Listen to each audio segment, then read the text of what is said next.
Bonsoir à toutes et à tous. On se retrouve ce soir pour une troisième émission où je me retrouve donc cette fois-ci tout seul, comme je vous l'avais annoncé la dernière fois. Et donc pour cette troisième émission, on va parler de la Commune de Paris, qui fête en ce moment son 150e anniversaire, puisque les événements de la Commune de Paris se sont déroulés entre le mois de mars et le mois de mai 1871. Alors, cet anniversaire renvoie donc à une histoire qui est assez lointaine a priori, et pourtant qui est très présente. Regardons ce qui s'est passé le mois dernier au Conseil municipal de Paris. Au Conseil municipal de Paris, Madame le maire, Anne Hidalgo, a décidé de mettre à l'ordre du jour donc les commémorations de la Commune de Paris. Elle a été vivement critiquée par la droite, par sa droite, qui considère qu'il n'est pas bienvenu, on va dire, de commémorer cette guerre civile, que c'est transformer en héros des gens qui ont pris en otage, assassiné, brûlé, et que donc, évidemment, ils ne soutenaient absolument pas cette proposition. La commémoration a eu lieu le 18 mars 2021, donc 150e anniversaire du début des événements de la Commune. Et là, Anne Hidalgo a été prise à partie, cette fois-ci par des militants qui sont plutôt situés à sa gauche politiquement, qui l'ont hué, sifflé et traité de Versaillais, elle et ses adjoints qui étaient présents lors de cette commémoration. Alors, qu'est-ce que cela nous apprend? Qu'est-ce que cela nous dit? Qu'est-ce que c'est que cette commune qui a duré que 72 jours il y a 150 ans et qui pourtant provoque autant de passion. Alors, ça n'a duré que 72 jours. 72 jours qui sont pourtant restés très célèbres, qui sont sur une période aussi brève parmi les plus célèbres de l'histoire de France. 72 jours qui provoquent encore aujourd'hui chez les spécialistes, chez des historiens, des passions, bien plus que des événements a priori plus considérables dans l'histoire, hein, tels que la Première ou la Deuxième Guerre mondiale, qui soulèvent beaucoup moins de passion aujourd'hui. 72 jours, en fait, qui, euh, qui suscitent encore notre intérêt aujourd'hui parce qu'ils posent un certain nombre de questions, des questions qui résonnent largement aujourd'hui. Qu'est-ce qu'on veut comme république? Quelle forme de démocratie nous souhaitons? Ce sont ces questions qui ont été centrales dans les événements de la Commune, qui expliquent que des Français se soient déchirés au point de se retrouver en guerre civile. Parce que c'est bien de ça dont il s'agit, une guerre civile, un drame abominable, hein, c'est ce qui s'est passé pendant cette commune. Alors, on va essayer de revenir sur les événements, essayer de comprendre comment est-ce que ces événements ont pu se dérouler et essayer de voir un petit peu leur déroulement précis. Pour ce faire, on va repartir quelques années auparavant, 80, 80 ans auparavant, à Paris, où se déroulent les événements de la Révolution, de la Grande Révolution, celle de 1789. En 1789, au début des événements révolutionnaires, le 14 juillet, tout le monde le connaît, a lieu donc cette prise de la Bastille, bien sûr. Prise de la Bastille qui n'est pas le point de départ de la Révolution. La Révolution a commencé en fait quelques semaines auparavant. Les premiers événements révolutionnaires sont des événements qui se déroulent à Versailles. Versailles, on verra, Versailles-Paris, ça va être un peu le fil rouge de cette émission. Donc c'est à Versailles que les choses commencent. C'est d'abord une révolution de palais, mais la révolution va avoir des échos à Paris. Et donc le 14 juillet 1789, le peuple de Paris se révolte en s'attaquant à un symbole de la monarchie. Alors bon, je vais rentrer dans les détails pour les raisons de la prise de la Bastille qui intervient donc le 14 juillet. Ce 14 juillet, le peuple parisien donc révolté, que vous voyez ici représenté avec au bout des pics donc les têtes des premières victimes de cette révolte parisienne, ce peuple parisien donc décide de s'organiser en gouvernement révolutionnaire qu'ils appellent commune. cette commune de Paris, composée d'électeurs des trois ordres, hein, qui seront finalement 120 au total à la fin du mois de juillet, décide d'élire un premier maire, il s'appelle Bailly, puis bon, il y aura d'autres maires pendant la Révolution. Cette commune, qui deviendra même commune insurrectionnelle en 1792, c'est elle qui fera tomber la monarchie, qui provoquera la chute du roi en août 1792, va durer jusqu'en 1795. Ses liens assez étroits avec Robespierre entraînent sa disparition après la chute de Robespierre. Quelques années pardon, plus tard, en 1830, une nouvelle révolution, une nouvelle fois à Paris. Ce sont les Trois Glorieuses. Les Trois Glorieuses, le 27-29 juillet 1830, qui provoquent la chute d'un roi, encore une fois, puisque, bon, sans rentrer trop dans le détail, vous le savez, la Révolution a débouché sur une espèce de restauration avec l'Empire, hein, Napoléon Ier, puis un retour de la famille qui avait été sur le trône avant la Révolution, la famille des Bourbons, avec deux rois, Louis XVIII, puis Charles X.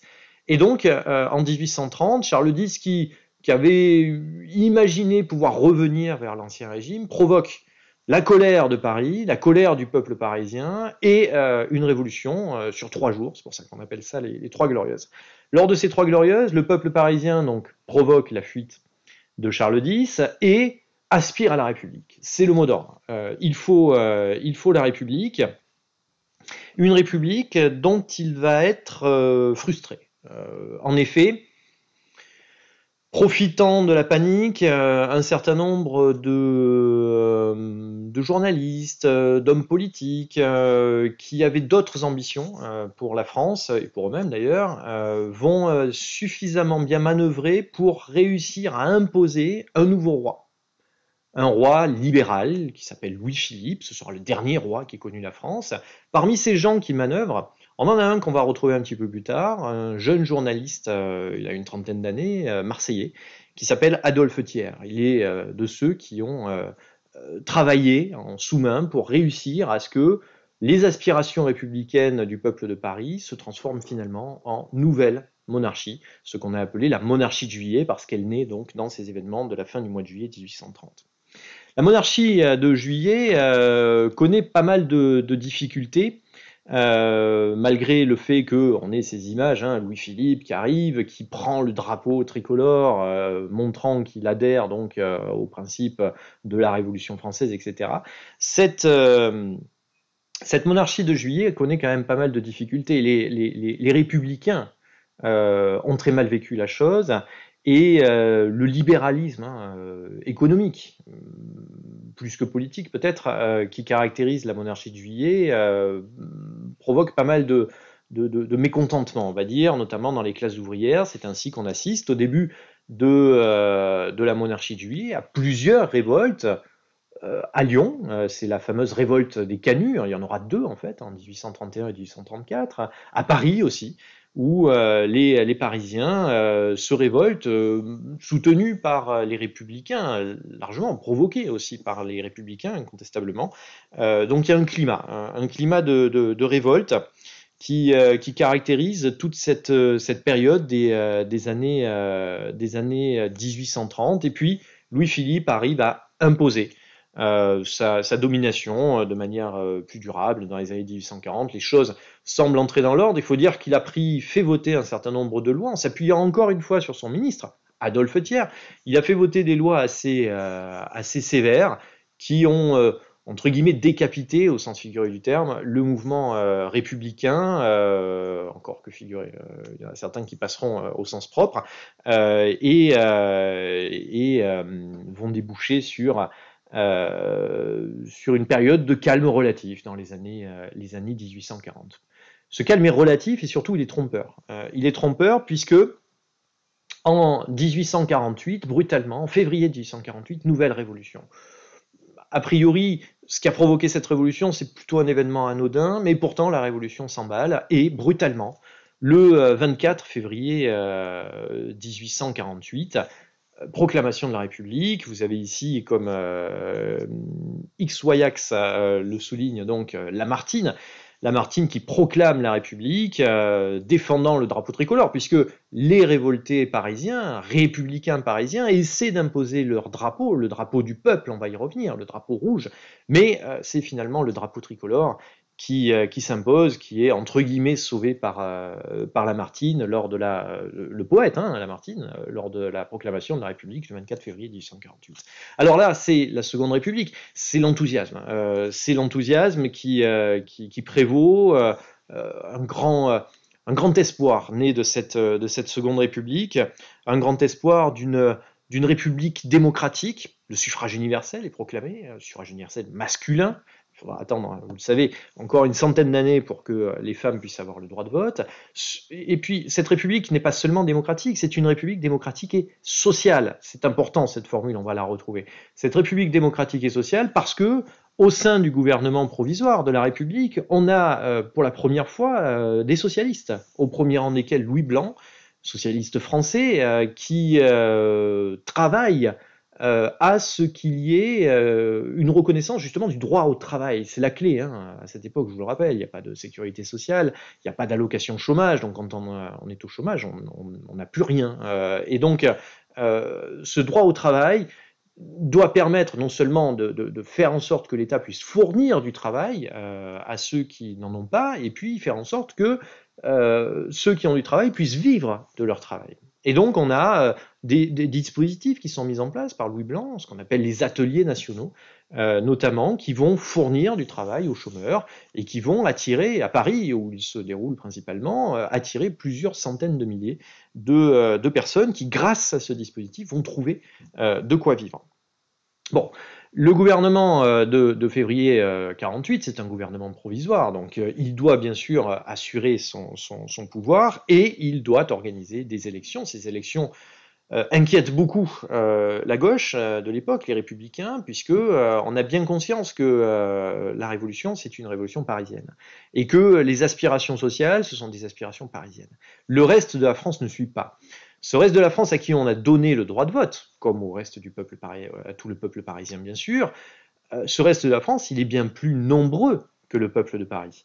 Et ce reste de la France, il est plutôt conservateur. On a une France de petits propriétaires qui sont assez attachés à leurs biens. On a une France qui est assez largement rurale et attachée à des traditions, finalement pas forcément très hostile à la monarchie dans l'absolu. Et donc, évidemment, ce que craignent les Parisiens, c'est le résultat des élections. Et le résultat des élections qui ont lieu au mois d'avril 48 confirme leurs craintes. En effet, l'Assemblée nationale qui est élue en 48, en avril 48, c'est une Assemblée nationale conservatrice, très conservatrice. La question sociale devient immédiatement un enjeu de friction très fort entre l'Assemblée nationale et le peuple de Paris qui s'inquiète très vite. On a des chefs de file de ce peuple de Paris, parmi lesquels un homme dont on reparlera, Blanqui, qui tente à un moment de provoquer une révolution pour reprendre le pouvoir, ce pouvoir que l'Assemblée nationale risque de faire disparaître, ce pouvoir du peuple parisien que l'Assemblée risque de faire disparaître. Assez vite, l'Assemblée nationale prend en effet des mesures qui sont défavorables au peuple parisien et notamment aux ateliers nationaux qui sont fermés au mois de juin. La fermeture des ateliers nationaux au mois de juin provoque la révolution, ou en tout cas l'insurrection parisienne. Ce sont ce qu'on appelle les journées de juin. Paris se révolte à nouveau, le drapeau rouge est ressorti, le peuple s'en prend à l'armée, l'armée est obligée de reconquérir de manière difficile et dans le sang, c'est un bain de sang qui se déroule pendant ces journées de juin 1848, mais finalement, le peuple parisien est vaincu par l'armée et par cette assemblée conservatrice et la République de l'ordre qui s'impose à ce moment-là, une république qui élira au mois de décembre suivant un président de la République, un premier président de la République, qui est Louis-Napoléon Bonaparte, un homme qui n'a jamais caché, qui n'était pas spécialement attaché à la République. Alors, Louis-Napoléon Bonaparte, qui est donc le premier président de la République française, vous le savez, le seul d'ailleurs, président de la Seconde République, Louis-Napoléon Bonaparte va manœuvrer assez bien, faisant en sorte de se rendre populaire auprès de la majorité des Français contre une assemblée qui est de moins en moins populaire.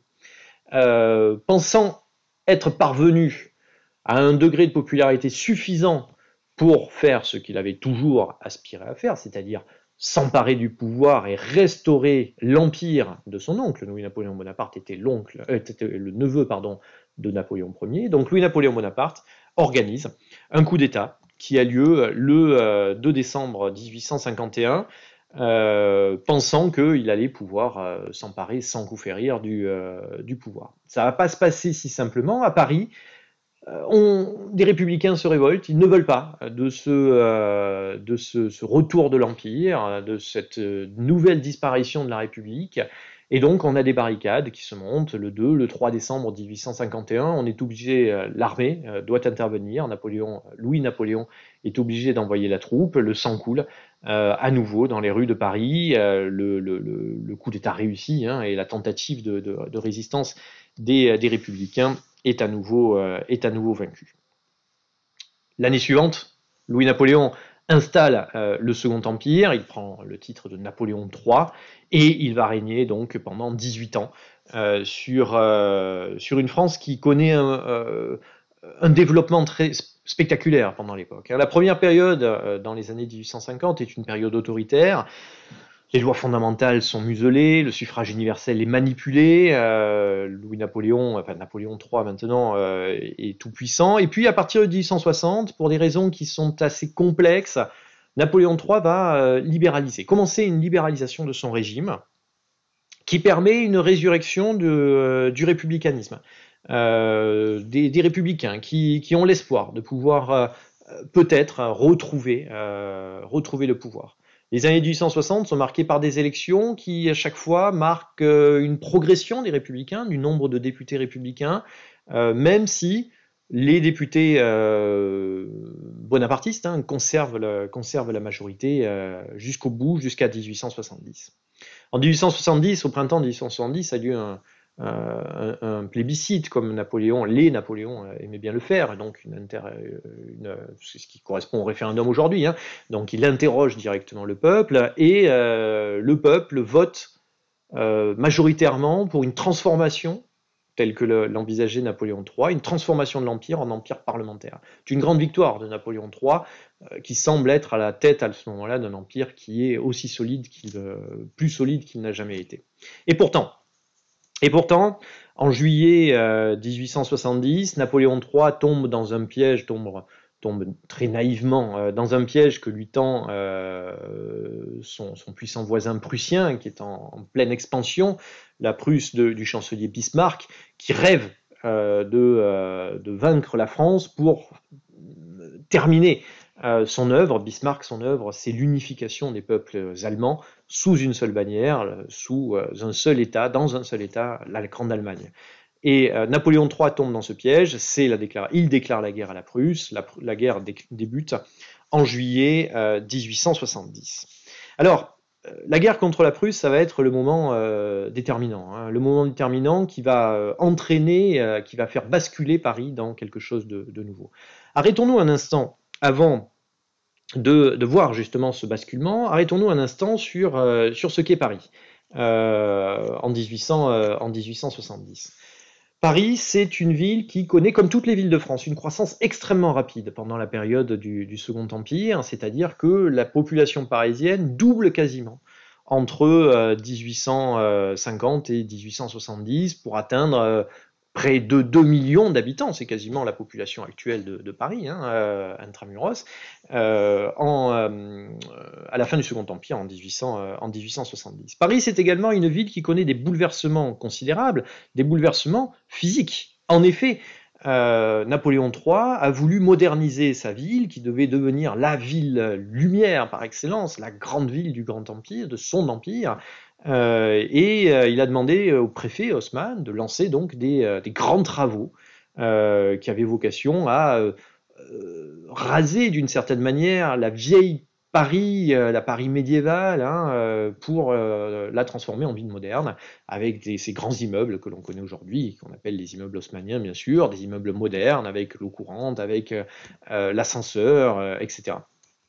Cette politique d'Haussmann provoque des travaux gigantesques. Alors ça donne du travail, ça c'est certain. Par contre, Ça rend la vie dans les arrondissements du centre de Paris plus compliquée pour des ouvriers qui n'ont plus les moyens de payer les loyers. Du coup, on a des mouvements. Alors, ils sont pas aussi considérables que qu'on a pu penser, mais on a quand même une nécessité pour les ouvriers, pour pas mal d'entre eux, ou pour les petits artisans parisiens, d'aller sur des arrondissements qui sont un peu moins chers. Donc, on quitte les arrondissements du centre. Alors, je vous ai mis une carte ici pour que ce soit un petit peu plus clair. Donc les arrondissements du centre de Paris, là autour de la Seine, en plein cœur de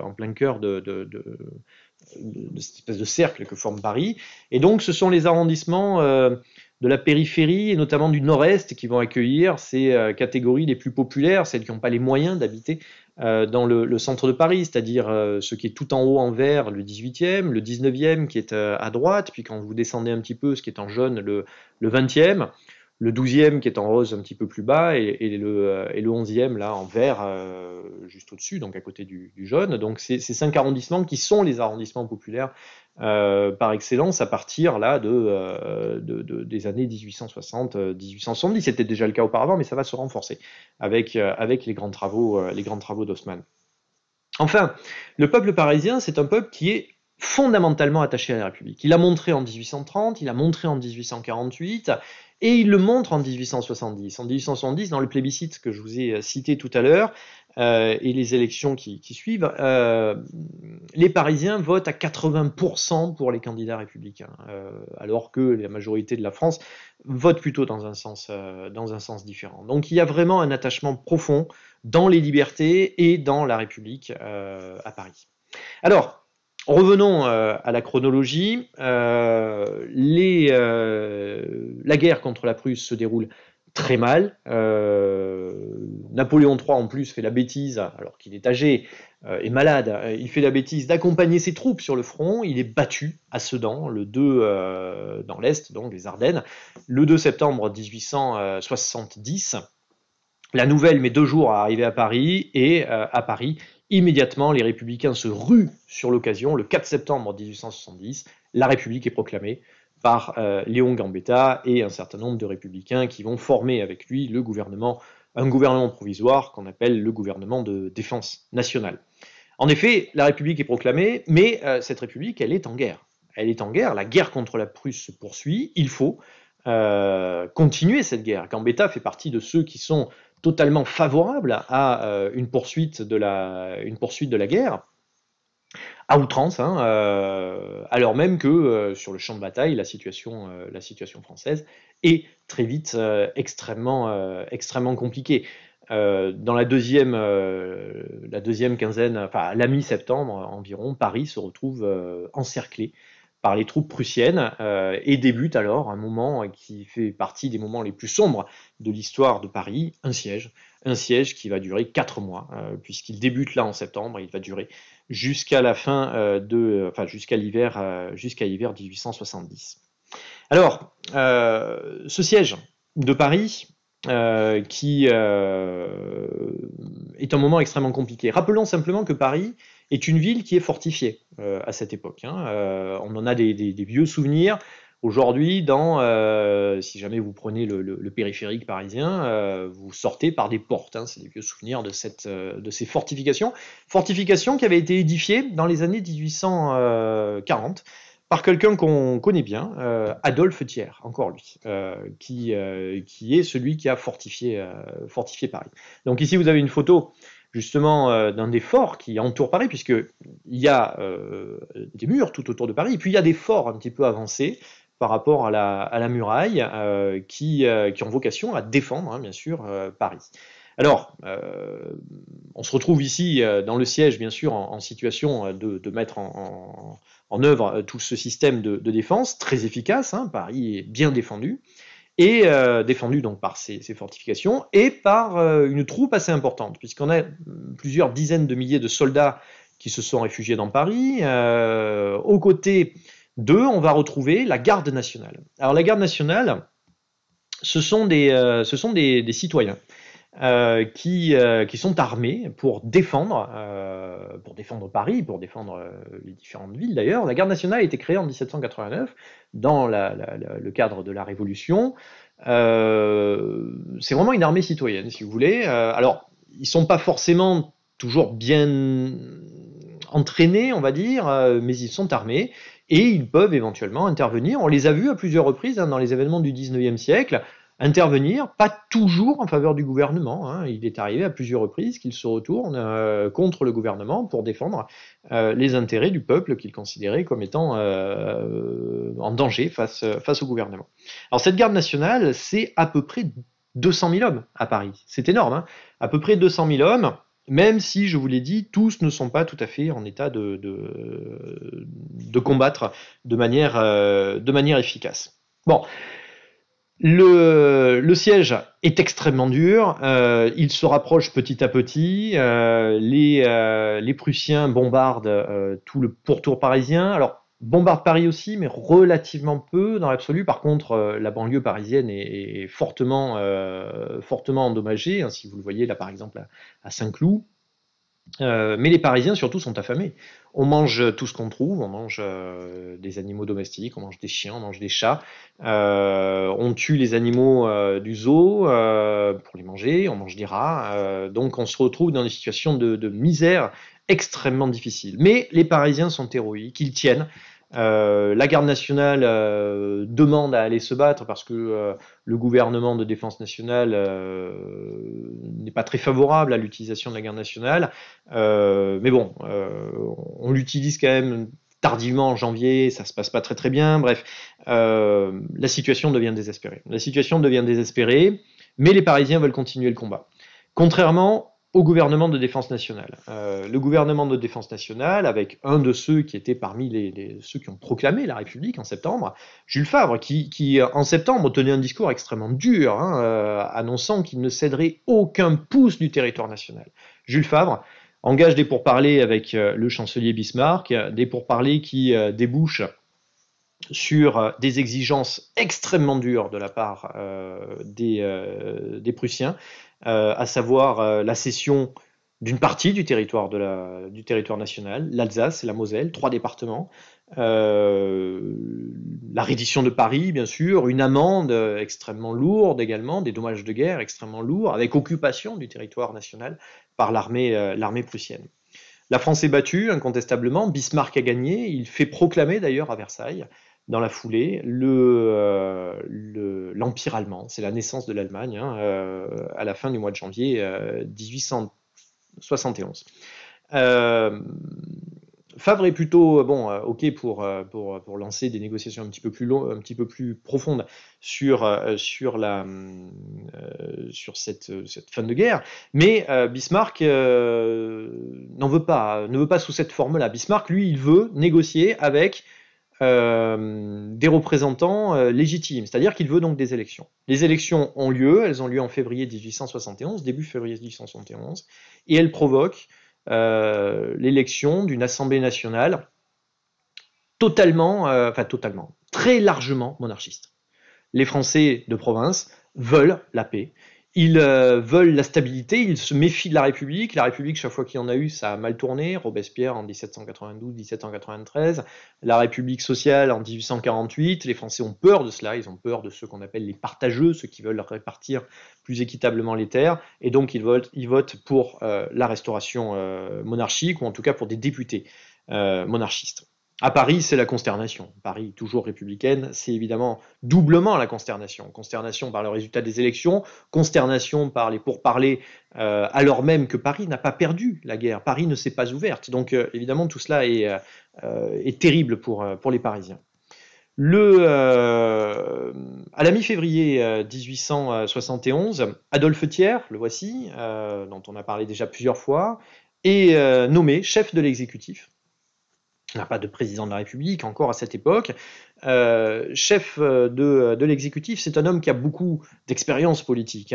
C'est un grand travailleur, c'est l'idole des bourgeois, incontestablement, mais c'est également quelqu'un qui est totalement dénué de sensibilité. On aura l'occasion de le vérifier. Alors, pour les Parisiens, un coup de plus, si vous voulez, avec la nomination de Thiers. Thiers était un monarchiste, Thiers était un juillettiste, comme on dit, c'était un ancien ministre de Louis-Philippe, c'est quelqu'un qui est un orléaniste, c'est-à-dire de centre droit, on va dire, les monarchistes modérés.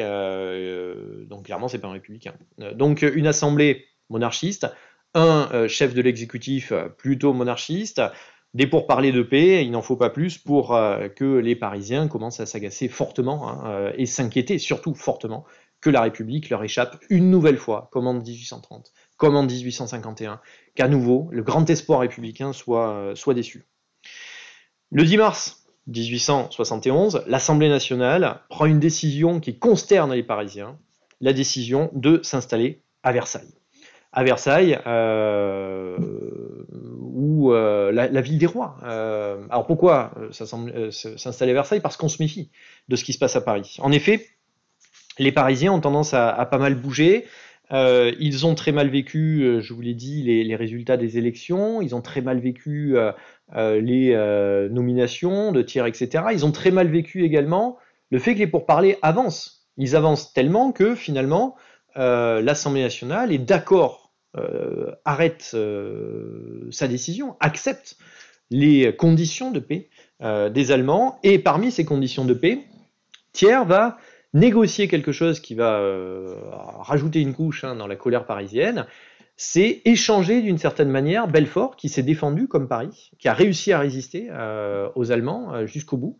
Il va échanger le maintien de Belfort dans le territoire national, que Belfort ne devienne pas allemande, puisque Belfort était en Alsace, contre l'ouverture de Paris et l'entrée des troupes allemandes à Paris. Alors que les Allemands ne le demandaient pas, mais bon, dans le cadre de la négociation, les Allemands donc obtiennent le droit d'entrer dans Paris, Paris qui n'a pas été militairement vaincu, contre Belfort. Et le 1er mars 1871, les Parisiens assistent consternés dans un silence de cathédrale au défilé des troupes allemandes sur les Champs-Élysées, humiliation ultime, on va dire, qui répond à une humiliation précédente de Napoléon Ier à l'encontre des Prussiens à l'époque, mais c'est un coup évidemment terrible pour les Parisiens. Alors les Allemands quittent immédiatement la ville de Paris, mais bon, le mal est incontestablement fait. Et puis, l'Assemblée continue. L'Assemblée continue, début du mois de mars 1871, toute une série de mesures défavorables à la ville de Paris, aux Parisiens, à la garde nationale également, avec la suppression de la solde qui était versée aux gardes nationaux, qui n'ont rien, puisque bon, Paris qui a été assiégé, il n'y a plus de travail à Paris, les gens n'ont plus rien pour vivre, on l'a dit. Et donc, privés de la petite solde que touchaient les gardes nationaux ces derniers, c'est les condamner à ne plus rien avoir. Donc évidemment, c'est une couche de plus qui intervient. Quelques jours après, on est le 13 mars, fin des moratoires sur les loyers. Donc les Parisiens doivent repayer leurs loyers. Les loyers avaient été suspendus avec le siège, et donc là, obligation de nouveau de payer les loyers, alors même qu'on n'a pas plus de travail. Le 17 mars, Thiers fait arrêter Blanqui. Blanqui, qui est un historique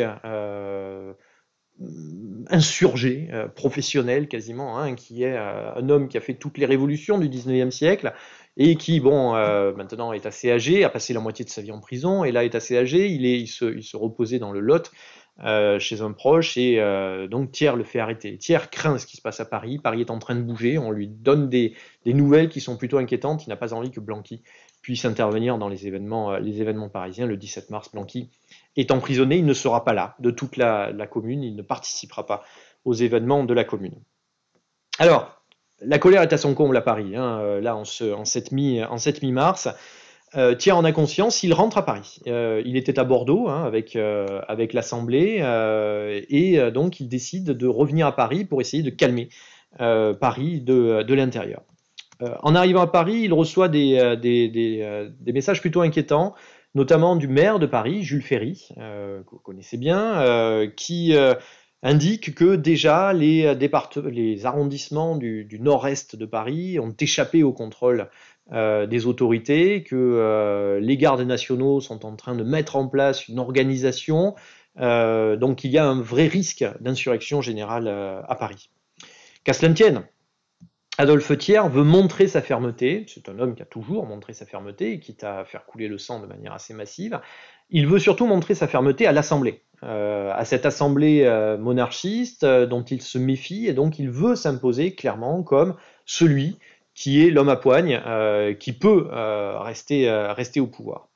Il décide le 18 mars, la nuit du 17 au 18 mars, de très bon matin, il décide de désarmer le peuple de Paris. En effet, les conditions de l'armistice avec la Prusse avaient permis aux Parisiens de conserver leurs armes, 500 000 fusils, et puis surtout des canons qui avaient soit été pris aux Allemands, soit avaient été achetés par les Parisiens qui avaient pu faire fabriquer des canons pour défendre Paris. Ces canons, les Parisiens les ont entreposés sur les collines, Montmartre, Belleville, pour les cacher aux Allemands, hein, pour pas que les Allemands les capturent lors de l'entrée dans Paris. Et donc, le 18 mars au matin, à 6 heures du matin, Adolphe Thiers envoie la troupe pour aller chercher ces canons et les faire sortir de Paris. L'opération est très mal préparée, très mal organisée, ça prend du temps, ça traîne.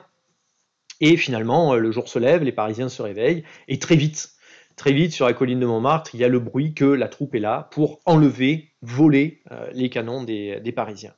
La foule s'amasse dès 8-9 heures du matin, la foule s'amasse devant les soldats, empêche les soldats de continuer à faire descendre les canons de la butte, et on se retrouve dans un face-à-face extrêmement tendu. Le général qui commande ses troupes demande finalement, après discussion à ses troupes, d'ouvrir le feu pour libérer le passage, et là, coup de théâtre énorme, les troupes refusent de tirer, elles mettent la crosse en l'air, elles se rallient au peuple parisien en colère. Cette mutinerie entraîne l'arrestation du général, le général Lecomte, qui va être immédiatement mis sous le contrôle de la troupe, avec un ancien général d'ailleurs de la garde nationale qui passait par là. Les deux hommes seront exécutés le soir même, en fin d'après-midi. C'est sans que les autorités de la garde nationale aient d'ailleurs trop pu avoir la possibilité d'intervenir, et malgré l'intervention d'un maire d'arrondissement qu'on connaît, Georges Clemenceau, qui va essayer d'empêcher cela. Ce sera quelque chose que Adolphe Thiers rappellera régulièrement pendant les événements qui vont suivre. Quoi qu'il en soit, le 18 au soir, l'armée qui est encore fidèle à Thiers quitte la ville. Thiers, d'ailleurs, fuit Paris en fin de journée, et les gardes nationaux et le peuple parisien sont les maîtres de la ville en cette fin de journée du 18 mars, au début de la journée du 19 mars. Alors, c'est une surprise. C'est une surprise pour tout le monde, hein, en fait. Personne s'y attendait.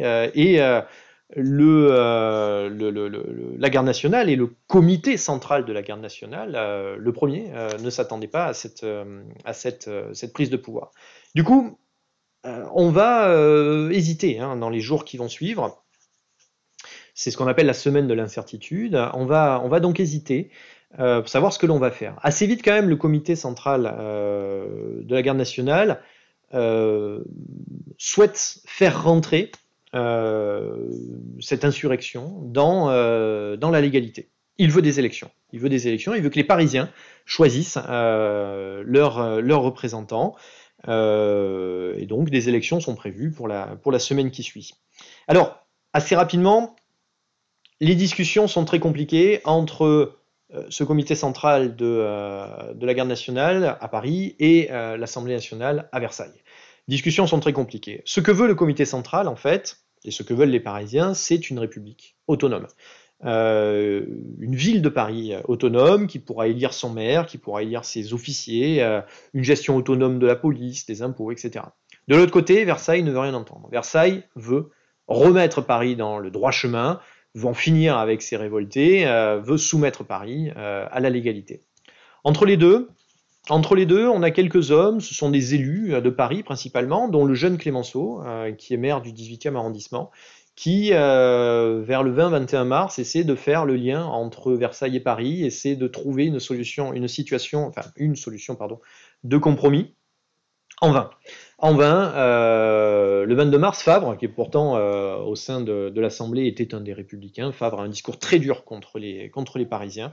Le discours est rompu. On sait qu'il est impossible de discuter avec les Versaillais à Paris. Les élections ont lieu. Le 26 mars, élection municipale qui débouche sur l'élection d'un conseil général de la commune. Le 26 mars 1871, donc, sont élus ces conseillers. Conseillers qui proclament.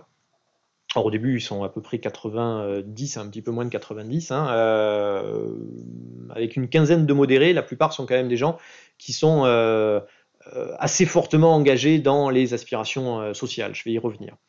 2 jours après, le 28 mars, ce Conseil général de la commune proclame la Commune de Paris.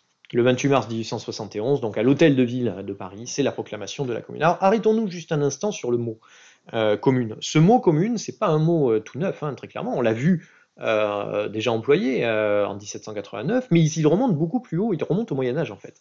La commune au Moyen-Âge, les communes au Moyen-Âge, il y en a eu pas mal en France, hein, ce sont des villes qui se sont autogérées, qui disposaient d'une grande autonomie, qui pouvaient nommer leurs autorités, qui pouvaient percevoir leurs impôts, qui pouvaient même faire leurs droits dans un certain nombre de cas. Donc commune est synonyme d'autonomie et synonyme d'autogestion. Et c'est ce sens-là qu'on va faire renaître, faisant renaître également bien sûr le souvenir de 1789, cette commune et ses communards. Les partisans de la commune, les défenseurs de la commune, ce sont les communards. Attention à ne pas faire de contresens, ce ne sont pas les communistes, hein, même si on verra qu'il peut y avoir des liens, mais ce sont les communards. Donc, ces communards sont maintenant les maîtres de Paris. Alors, au sein du Conseil général de la commune, on peut citer quelques personnalités les plus célèbres. On peut citer par exemple Eugène Varlin, qui est un internationaliste. Petite parenthèse ici, la deuxième moitié du XIXe siècle est marquée par la structuration du socialisme, hein, sous l'égide, entre autres, du philosophe allemand Karl Marx. A été créée en 1864 une association internationale des travailleurs à Londres, ce qu'on a appelé la première internationale. Et donc les internationalistes se rattachent à cette internationale. Ils ne sont pas forcément marxistes d'ailleurs, hein, parce que dans l'internationale, il n'y a pas que Marx. Il y a les anarchistes de Bakounine, il y a même les proudhoniens au début. Donc bref, il y a pas mal de monde qui n'ont pas tous les mêmes idées, hein. Le socialisme est très divisé, a toujours été très divisé. Donc Varlin fait partie de ces internationalistes. On peut citer également parmi ces hommes de la commune Jules Vallès, connu pour ses romans, qui est un journaliste, qui est surtout le principal, le rédacteur du Cri du Peuple, qui est le grand journal de la commune, qui tire à 100 000 exemplaires pendant les événements de la commune. On peut citer également, c'est pas Jules Vallès, la photo a changé, mais le nom n'a pas changé, c'est Gustave Courbet, lui, qui est un peintre célèbre, hein, déjà depuis assez longtemps, qui est un peintre qui est resté célèbre aujourd'hui, Gustave Courbet, qui aura aussi un rôle dans ces événements. Bon, je vais pas vous en citer énormément. Citons quand même également, à côté de ces quelques hommes, indiquons que les femmes jouent un rôle. Elles jouent un rôle même très important dans les événements de la commune. Alors bien sûr, il y en a une qui est très célèbre, c'est Louise Michel, qui est une personnalité extraordinaire, mais il y en a bien d'autres qui sont moins célèbres, qui ont joué un rôle très important, même si elles n'obtiennent pas le droit de vote, mais si elles ne votent pas dans l'élection du Conseil général de la commune, elles ont un rôle dans les événements qui vont suivre et qui est très important. Elles participent aux débats qui sont permanents pendant cette période. Bon, les communards qui ont donc maintenant le pouvoir sont essentiellement... alors il y a beaucoup d'ouvriers, des artisans, des petits artisans, des employés, assez souvent. Ce sont des personnes quand même qui sont d'un milieu généralement assez modeste, mais surtout, ils se considèrent comme un collectif. Au-delà de ces quelques noms, il n'y a pas de chef dans la commune, hein. C'est un collectif, la commune, et ça va rester un collectif jusqu'au bout. Il n'y a pas de héros, si vous voulez, dans la commune. Alors, que veulent-ils? Que vont-ils faire? Eh bien, ce qu'ils veulent principalement, c'est la République démocratique et sociale. On retrouve cette expression de 1848, la République démocratique et sociale, celle qui considère qu'on ne peut pas changer de régime, passer de la monarchie à la République, sans changer en profondeur les rapports économiques et sociaux. Ces rapports économiques et sociaux, on les considère sous l'angle de l'association. Là, on a une influence de Proudhon, qui est un des grands socialistes français. Donc c'est sous la forme de l'association, une association fondée sur l'échange, fondée sur la remise en cause de l'idée d'autorité, hein, une entraide, si vous voulez, et un collectif. Encore une fois, le mot est très important. Alors la commune, c'est un endroit, c'est un moment où on parle beaucoup, on discute beaucoup, on débat de tout. C'est un moment de grande liberté finalement.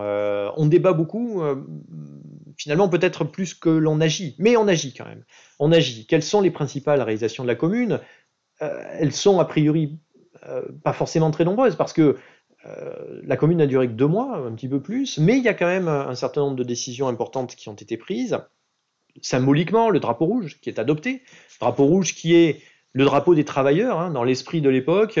Le bleu, c'est celui des aristocrates, le blanc, c'est la couleur du roi et de l'Église, le rouge, c'est la couleur du peuple. Et donc, le rouge, c'est la couleur de la commune et du drapeau de la commune. Une autre mesure très importante qui est prise tout de suite au début de la commune, c'est la séparation de l'Église et de l'État. Les communards sont très anticléricaux. L'anticléricalisme, finalement, c'est d'une certaine manière le dénominateur commun entre les différentes branches du socialisme, les différents courants du socialisme. Et donc, tous se retrouvent autour de l'anticléricalisme. On doit séparer de manière assez sévère l'Église et stricte, l'Église et l'État. D'autres mesures, je ne vais pas toutes vous les citer. L'école, ça c'est très important, l'école pour les communards. L'école doit être laïque, bien sûr, gratuite, obligatoire, pour les garçons comme pour les filles. Cette école d'ailleurs doit être professionnalisante, c'est assez important. Hein. C'est non seulement on va former les esprits, mais on va former également, entre guillemets, les mains, on va former à des métiers, à l'atelier. Des mesures sociales, la suppression du travail de nuit des boulangers, ça c'est une demande assez forte à ce moment-là, l'interdiction des retenues sur salaire dans les ateliers, dans les administrations également, des mesures juridiques, par exemple la suppression de la catégorie des enfants illégitimes pour les enfants nés hors mariage, etc. Bref, je ne vais pas multiplier les exemples. Des mesures assez symboliques également qui ont fait frémir Versailles, telles que la destruction de la colonne Vendôme, au mois de mai 1871, Gustave Courbet, hein, qui était en charge de la culture, considérait que c'était un ouvrage sans valeur artistique, mais surtout c'était un ouvrage qui avait une symbolique. C'était la symbolique de la guerre, alors que les communards sont plutôt pacifistes. C'est une symbolique du militarisme et puis de l'arrogance impérialiste française, alors que les communards sont plutôt universalistes. Et on a des étrangers qui participent à la commune, que ce soit des Polonais, Hongrois, on a un Hongrois qui fait partie du conseil général de la commune, Frankel. Donc on a une ouverture sur l'étranger et le souvenir de l'empereur, de l'ogre Napoléon Ier, n'était pas très compatible avec l'état d'esprit universaliste, hein, de la commune. Mais au-delà de ces réalisations, en fait, on ne pourrait pas comprendre la commune si on oublie que la commune, c'est avant tout un espoir. C'est un espoir, l'espoir de l'autogestion. L'autogestion en plus par ceux qui ont toujours été laissés pour compte, hein, ceux qui ont toujours été écartés du pouvoir parce qu'on considérait qu'ils étaient incapables de gouverner, méprisés même peut-être par les catégories dirigeantes. L'espoir de sauver la République, ne l'oublions pas, hein, on a peur de cette assemblée qui est monarchiste et qui veut la restauration, on le sait, l'histoire l'a montré. Donc cette crainte-là, l'espoir aussi d'une vie plus égalitaire, d'une meilleure répartition des richesses et surtout plus libre, dans lesquelles on pourra participer à cette répartition des richesses. Mais bon, là-dessus, tous se retrouvent et il y a un vrai enthousiasme dans la commune, au sein du peuple parisien. Mais d'un autre côté, il y a beaucoup de désaccords. On n'est pas d'accord sur les modalités. Et donc on discute beaucoup. On perd beaucoup de temps sans doute dans ces discussions. On perd beaucoup de temps alors que la commune, très vite, se retrouve assiégée, bien sûr. Puisque Versailles a refait ses forces. Thiers, qui se veut en historien, il a été, en plus d'être journaliste, il a été historien. Il a écrit une histoire de l'Empire notamment. Et donc il se veut fin stratège. Cette stratégie, il a déjà employée par le passé. C'est lorsqu'une ville entre en insurrection, on évacue la ville, parce que ça ne sert à rien de se battre en étant en infériorité, on évacue la ville pour mieux l'investir systématiquement, la reconquérir systématiquement. C'est ce qui s'est fait pendant les révoltes des Canuts à Lyon dans les années 30, 1830, c'est ce qui s'est fait en 1848, en juin 1848, et c'est ce que Adolphe Thiers veut faire à présent. En profitant d'une armée qui s'est reconstituée, avec des négociations avec les Allemands pour essayer de récupérer des troupes qui avaient été emprisonnées, armée qui est placée sous la direction d'un général, maréchal même, qui deviendra maréchal, très expérimenté, qui est MacMahon, un conservateur, un monarchiste incontestablement. Et donc ces 130 000 hommes dont dispose Adolphe Thiers et MacMahon vont attaquer assez rapidement la commune, et ces 200 000 gardes nationaux, et je vous ai dit que sur ces 200 000 gardes nationaux, il y a peut-être un tiers, voire même un quart, qui sont vraiment capables de se battre, qui savent véritablement se battre. Et bon, le rapport de force est plutôt, malgré les chiffres au départ, est plutôt en défaveur de la commune. Alors, sentant ce risque-là, la commune qui ne veut pas la guerre, encore une fois, va quand même essayer de prendre les devants, et début avril 1848, on a une sortie de la commune, des gardes nationaux, pour qu'on appelle les fédérés, parce qu'en fait les différents bataillons de la garde nationale se sont fédérés, ont formé une fédération, c'est pour ça qu'on les appelle également les fédérés. Donc les fédérés vont faire une sortie vers Versailles. C'est un échec, donc un repli avec des pertes assez importantes, qui font comprendre aux Parisiens qu'il va falloir organiser la défense. La défense, on va l'organiser sous la forme des barricades, qui étaient déjà là, mais qui vont être renforcées petit à petit pendant le mois d'avril. Et on va également la préparer par des mesures qui ont vocation à essayer de faire peur un petit peu aux Versaillais. En effet, pendant la sortie, les Versaillais ont saisi des officiers de la commune, ils les ont immédiatement exécutés. L'intransigeance versaillaise est palpable là, et donc face à cette intransigeance, les Parisiens veulent répondre de manière sévère. Le 5 avril, ils prennent un décret qui fait frémir, le décret des otages, puisqu'ils ont des prisonniers qu'ils appellent des otages, et donc ils annoncent que pour chaque Parisien, chaque communard qui sera tué par les Versaillais, 3 otages seront exécutés. Bon, au final, il y aura à peu près une centaine d'otages qui seront exécutés pendant la Commune. C'est évidemment un chiffre épouvantable, mais on verra que c'est fortement nuancé vu les pertes de la Commune de l'autre côté. Donc des barricades qui se montent. Vous les avez ici. Je vous remets la photo avec les fédérés qui sont présents derrière ces barricades. Des fédérés qui sont fiers de porter leur uniforme, c'est certain, mais qui sont très difficiles à diriger. Ils discutent les ordres, ils acceptent assez mal d'obéir. Cette idée d'une hiérarchie militaire, c'est pas tout à fait dans l'état d'esprit. Ce qui fait dire d'ailleurs aux quelques officiers, il y avait 2 officiers polonais notamment, et puis il y avait un officier français qui s'était rallié à la commune, consterné par le comportement des troupes régulières pendant la guerre contre la Prusse. Le jeune Louis Rossel, qui était capitaine, qui est devenu colonel dans l'armée de la commune, et se retrouve délégué à la guerre, donc en gros ministre de la guerre de la commune, et il va avoir énormément de mal à organiser cette armée, si bien que début mai, il démissionne en disant, je cite, que tout le monde délibère et personne n'obéit. C'est une grande difficulté qu'il y a là dans l'organisation de la défense de Paris. Alors, dans ce contexte, la situation se complique. Au début, à la fin du mois d'avril 1871, le fort d'Issy, qui est un des forts les plus importants, est attaqué. Il tombe début mai, donc la commune s'inquiète et se rend compte que sa situation devient maintenant extrêmement complexe. Du coup, le conseil général de la commune, qui pense ne pas être suffisamment bien organisé pour faire face à l'attaque versaillaise, nomme une nouvelle structure qui s'appelle le comité de salut public. Ça rappelle l'époque de la Révolution la plus dure, l'époque de Robespierre, bien sûr. Comité de salut public composé d'un petit nombre de personnes qui devaient avoir pour rôle de défendre, d'organiser la défense. Mais le comité de salut public n'est pas accepté par tout le monde. Cette espèce d'autoritarisme qu'il organise, c'est mal accepté. Du coup, Ça crée une entité de plus, ça crée plus de confusion qu'autre chose. Et donc, au final, le comité de salut public n'aura pas énormément d'efficacité. Donc début mai en tout cas, les troupes versaillaises sont aux portes de Paris. Elles entrent dans Paris par le sud-ouest, par la porte de Saint-Cloud. Et là, débute autour du 20, donc le 21 mai précisément, ce qu'on appelle la semaine sanglante. C'est-à-dire qu'on va se battre, cette fois-ci, au corps à corps, dans la rue, barricade après barricade. La troupe donc progresse. Elle progresse dans des conditions extrêmement dures, hein. Évidemment, les communards défendent mètre par mètre.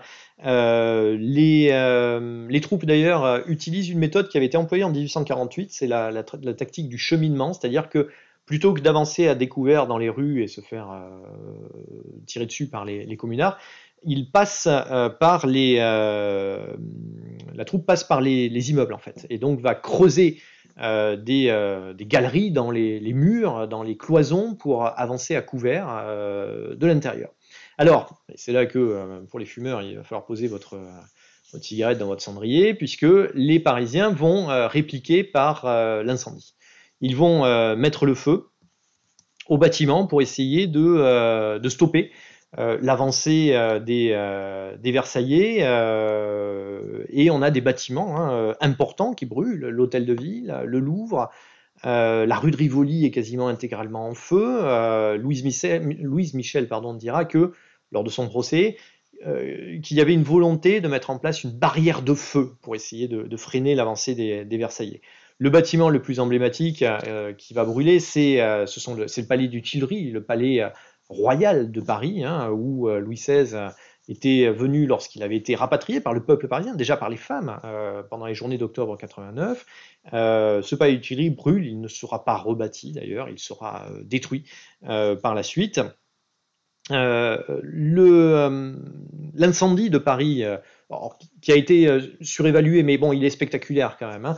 L'incendie de Paris va provoquer la terreur, l'effroi chez les jeunes recrues qui forment l'armée régulière, qui vont peut-être encore plus être dans un sentiment de haine à l'égard des communards, hein. Ils ont l'impression de vivre l'apocalypse. Et que ceux d'en face sont prêts à tout prêts à brûler Paris, détruire Paris, plutôt que de laisser Paris à l'armée régulière. Les combats deviennent impitoyables, hein. Chaque prise de barricade débouche sur des exécutions sommaires. C'est des milliers de Parisiens sans doute qui sont tués à ce moment-là. Alors, même si les communards exécutent aussi au début de la semaine sanglante un certain nombre d'otages, dont l'archevêque de Paris, incontestablement entre les deux, le nombre de morts est bien plus important du côté des communards. Les combats se déroulent de manière systématique. L'avancée de l'armée se fait de manière extrêmement régulière en direction du nord-est, des arrondissements les plus parisiens. Je me débrouille avec mon PowerPoint. Voilà, les plus parisiens, les plus communards, on va dire.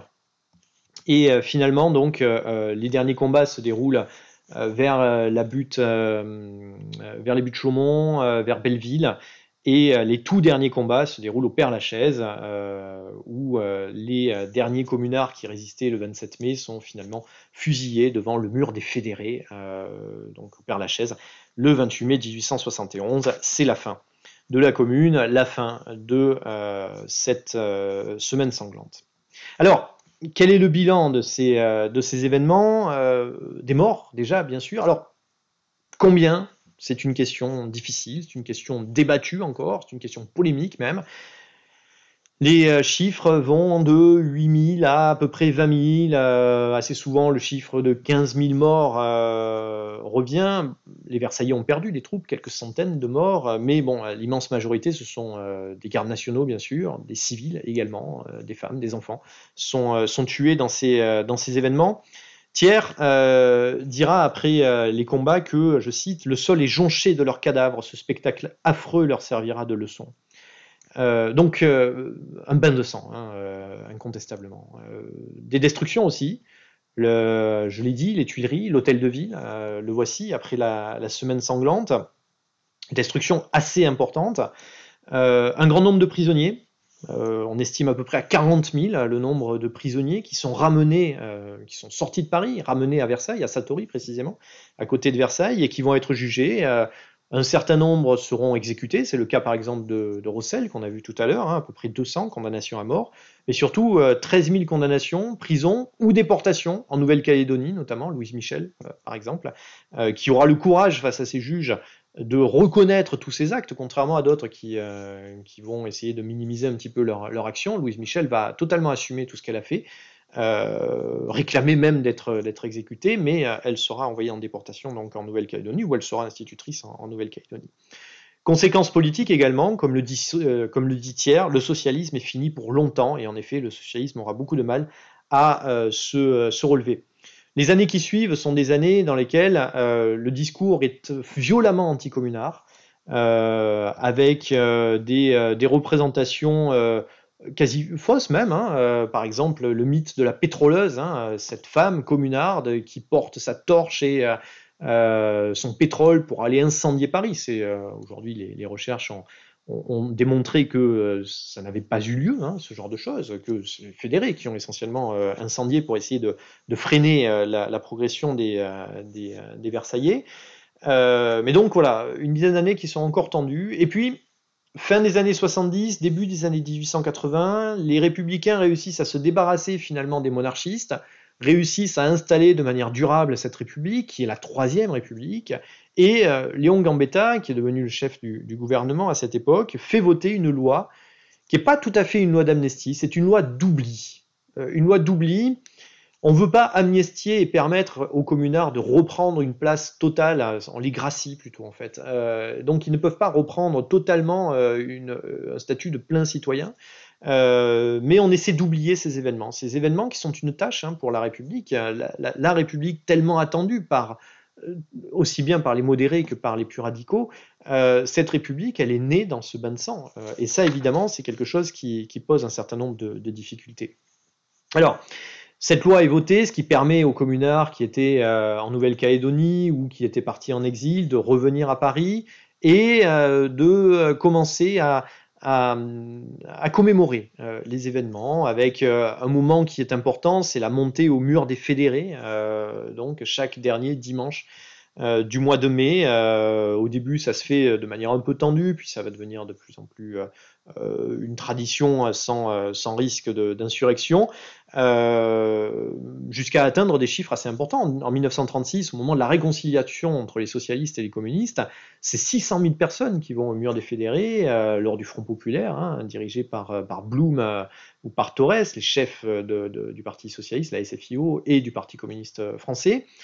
La commune est également largement récupérée par le communisme naissant. En effet, Lénine, Marx a observé tout cela hein, très attentivement, il a écrit là-dessus d'ailleurs, de la guerre civile en France. Lénine va tirer toute une série de conclusions de la commune, mais il admire la commune. Et d'ailleurs, à sa mort, Lénine est momifié, vous le savez, dans un mausolée à Moscou, et il est en compagnie d'un drapeau authentique de la commune. Les Russes, les Soviétiques, restent très attachés à la commune, et Yuri Gagarin, vous le savez, le premier homme dans l'espace, envoyé dans les années 60 dans l'espace, donc part dans son vaisseau accompagné d'un fragment de drapeau de la commune. Donc c'est quelque chose qui a gardé une importance considérable pendant le XXe siècle, notamment au sein du communisme. Et puis vient la Seconde Guerre mondiale. Les communistes sont, vous le savez, fortement investis dans la résistance, et du coup, au sortir de la Seconde Guerre mondiale, c'est plutôt ce souvenir-là qui va prendre le pas sur le souvenir de la commune, et les commémorations de la commune vont décliner un petit peu. Jusqu'à 1968. 1968, on approche du centenaire de la commune, et on a un renouveau de l'histoire de la commune, porté par des nouveaux mouvements de gauche, hein, qui qui aspire à cette démocratie sociale, qui aspire à cette remise en cause de la démocratie conservatrice telle qu'elle existe dans la Ve République. Donc bon, on va revenir sur les mouvements de mai 68, mais il y a ce renouveau de la commune à ce moment-là qui correspond, je vous l'ai dit, au premier centenaire de la commune. Alors, la commune provoque encore aujourd'hui des passions, hein. Il y a quelques années, l'ancien maire de Paris, Jean Tibéri, avait inauguré une place de la commune qui est dans le 13e arrondissement, un endroit qui n'a pas été. Enfin, il y a quelques quartiers qui ont été touchés par les événements, mais bon, c'est pas là que ça s'est joué principalement, mais donc une petite place qui est la place de la commune. Et là, lors de cette inauguration, on a des socialistes parisiens qui ont entonné l'international, essayé de couvrir le discours de Jean Tibéri. Donc on le voit, ça se fait pas tout seul, quoi. Et pourtant, il n'y a pas beaucoup de traces de la commune à Paris, hein. Le mur des Fédérés, bien sûr, mais à part ça, très peu de choses. Montmartre aurait pu être un haut lieu de la commune, mais Montmartre, vous le savez, est chapeauté par le Sacré-Cœur. Sacré-Cœur, qu'on a souvent mis en lien avec la commune, alors que le Sacré-Cœur, la décision de construire le Sacré-Cœur avait été prise avant la commune pour expier les fautes de la France, et notamment l'abandon par Napoléon III du pape lors de l'unification italienne à la fin des années 1850. Mais bon, évidemment, les événements parisiens de 1871 ont rajouté une couche et construire le Sacré-Cœur sur la colline où a commencé la commune est un geste assez fort, bien sûr, qui fait que Montmartre ne peut pas être ce haut lieu de la commune, même si il a pu le devenir par la suite, mais bon, il est un petit peu plus ennuyeux, on va dire, hein, pour les défenseurs et ceux qui s'attachent bien sûr aujourd'hui encore à la commune. Alors pourquoi ces passions ? Parce que la commune a porté toute une série de questions, je l'ai dit en commençant, toute une série de questions qui résonnent assez largement aujourd'hui. La méfiance pour la démocratie représentative, l'aspiration à la démocratie directe, que l'on a retrouvé dans des mouvements récents, tels que celui des Gilets jaunes, hein, où on a eu des appels à la commune, ou dans Nuit debout il y a quelques années, ou encore dans le mouvement étudiant de 2018, je ne sais pas si vous vous souvenez, avec l'occupation de Tolbiac par rien. Tolbiac a pris le nom de commune de Tolbiac, hein, la commune libre de Tolbiac. Donc on a ces résurgences, hein, de la commune dans les mouvements sociaux contemporains. Évidemment, la lutte contre les inégalités, qui était au cœur du mouvement communard, le sentiment du peuple de ne pas pouvoir se faire entendre des élites politiques, qui a débouché sur ce mouvement communard. Donc voilà, toute une série finalement de motivations qui sont encore très contemporaines et qui expliquent que, contrairement à des événements qui sont même pour certains plus récents et qui sont aujourd'hui dépassionnés, la commune soulève encore pas mal de passions. Mais bon, au-delà de ces passions, la commune et de ces débats, qui sont, comme on en a parlé tout à l'heure en commençant, au Conseil municipal de Paris, ces débats un peu vains et surtout fortement connotés d'ambition politique, hein, de sous-entendus et politiques. Au-delà de ça, il faut évidemment rappeler que la commune, c'est avant tout un drame. C'est un drame qui a vu plusieurs dizaines de milliers de personnes mourir. C'est un drame qui a vu la France se diviser comme rarement dans son histoire, basculer dans la guerre civile, qui, vous le savez, débouche souvent sur les pires horreurs, et ça a été le cas pendant la Commune. La Commune, c'est quelque chose qui doit nous apprendre tout simplement que la discussion, elle vaut toujours mieux que l'intransigeance, et cette discussion que Versailles avait refusée, hein, quitte à aller jusqu'à l'épreuve de force et à faire couler le sang à ce point-là.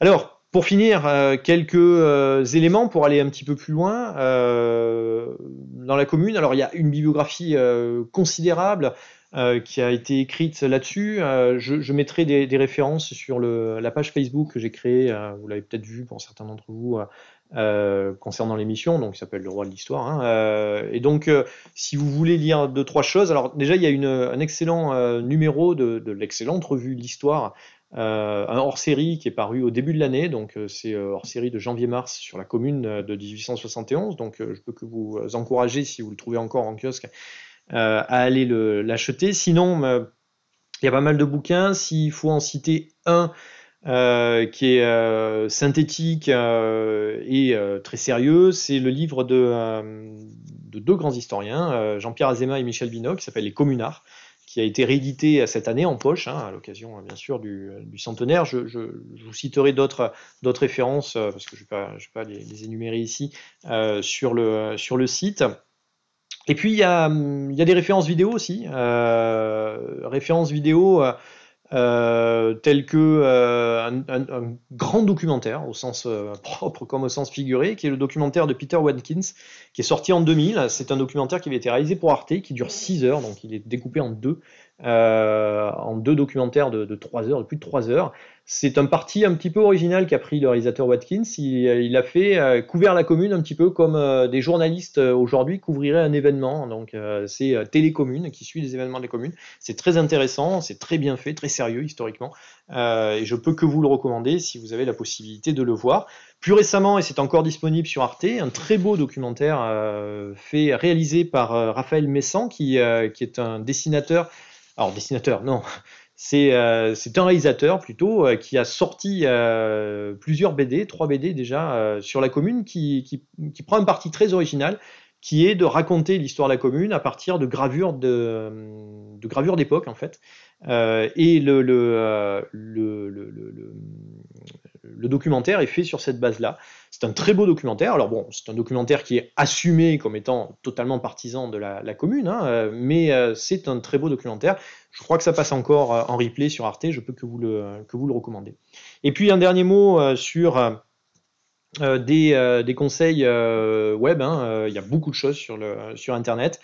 Et pas mal de choses évidemment en lien avec la commémoration, le 150e anniversaire, les archives de Paris, donc paris.fr, où il y a pas mal de documents, les archives la Bibliothèque nationale de France, qui a un très beau site qui s'appelle Retro News, alors bon, il est à abonnement, qui est un site de presse historique, hein, sur lequel il y a aussi pas mal d'articles sur la commune, et puis des blogs et sites, je peux en citer deux, Ma commune de Paris, de la mathématicienne Michèle Audin, qui est assez riche, et puis bien sûr le site des amis et amis de la Commune de Paris 1871, donc le site s'appelle commune1871.org. L'association est très importante, hein, pour le souvenir de la Commune de Paris, et donc ce site est extrêmement riche, et je les en félicite bien évidemment.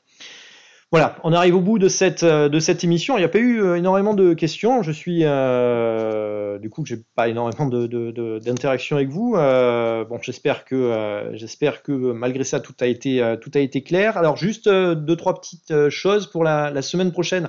Pas d'émission exceptionnellement parce qu'il y a une émission spéciale qui est faite autour des fake news. J'y participerai, ça aura lieu à 17h si ça vous intéresse bien sûr. N'hésitez pas. Et on se retrouvera donc pour notre émission dans 2 semaines, dans 15 jours à 18h, donc mardi, comme d'habitude. De nouveau, j'aurai un invité, donc avec lui, on abordera les guerres de religion. Puisque c'est l'anniversaire, alors c'est mardi prochain anniversaire, de l'édit de Nantes. Et donc c'est l'occasion de revenir sur ces guerres de religion qui ont ensanglanté une autre guerre civile, qui ont ensanglanté la France au 16e, à la fin du XVIe siècle. Dernier mot, j'ai envie de faire un sondage pour savoir ce qui vous intéresserait pour la suite. J'ai 2 idées en fait, hein, parce que en lien avec l'actualité, il y a d'une part le canal de Suez. Ça pourrait être intéressant de faire une émission sur l'histoire du canal de Suez, d'où il vient. Son histoire a été très riche, hein, jusqu'aux événements récents que tout le monde a suivis dans l'actualité.